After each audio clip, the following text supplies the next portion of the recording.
Imagine showing up to a playground, but the bullies have made up their own rules. They get to play on a bright, colorful jungle gym, while you and your friends are stuck with a rusted, broken swing set dangling right over a mud puddle. This unfairness existed far beyond the playground. It was the daily reality for Black Americans living under the Jim Crow laws of the South.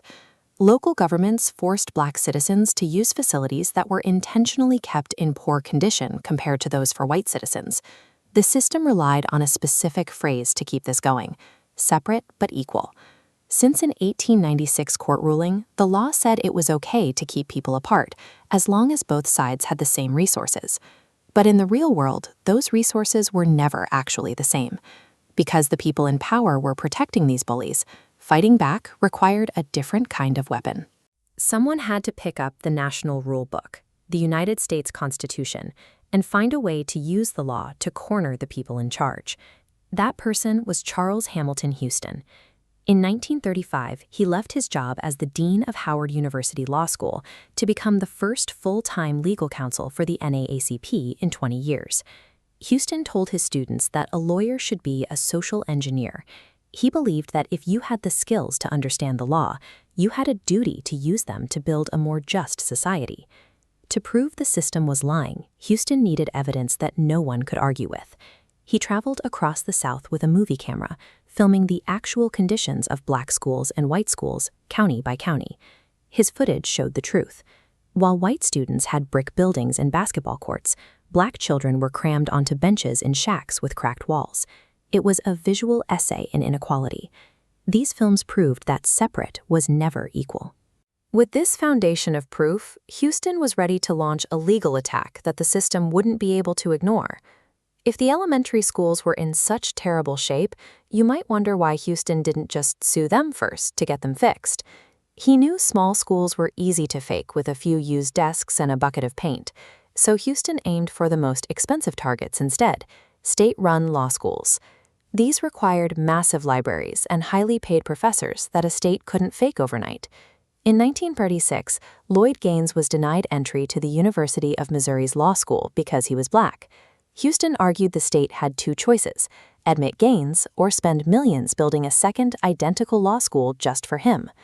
By making fake equality far too expensive to afford, Houston used the system's own rules to trap it. The Supreme Court agreed, ordering Missouri to admit Gaines because no other equal option existed. To carry this strategy across the entire country, Houston turned to his star student, Thurgood Marshall. Marshall took the mission to the front lines. He traveled into the deepest parts of the South, listening to the stories of common folk and representing them in local courts, where the law was often ignored. This work was incredibly dangerous. Marshall faced constant death threats and frequently had to hide in different homes each night to stay safe from the Ku Klux Klan. Despite the risks, Marshall became a master of the courtroom. As the NAACP's chief counsel, he argued 32 cases before the Supreme Court and won 29 of them. Every case Marshall won became another piece of the trap. He was systematically dismantling the legal defenses of segregation, one ruling at a time. By 1954, after 20 years of patient legal work, it was finally time to spring the trap on the elementary school system. The NAACP brought together 5 different lawsuits from across the country into one case: Brown v. Board of Education. This case challenged the very existence of school segregation. Thurgood Marshall presented the argument he had spent decades refining, that keeping children separated by race is inherently unequal and violates the protections of the Constitution. The Supreme Court issued a unanimous decision. Chief Justice Earl Warren wrote that, in the field of public education, the doctrine of separate but equal has no place at all. That single decision destroyed the 1896 rulebook. The legal trap had snapped shut, and the headlines carried the news across the nation. Segregation in public schools was now illegal. The fight didn't end instantly. In some places, leaders were so desperate to avoid integration that they shut down their entire public school systems for years, rather than let Black and white children learn together. But the legal foundation of Jim Crow had been shattered. This victory provided the momentum and the legal proof needed for the broader civil rights movement to move forward. Thurgood Marshall eventually achieved one final personal milestone. In 1967, he was appointed as the very first African-American justice to serve on the United States Supreme Court.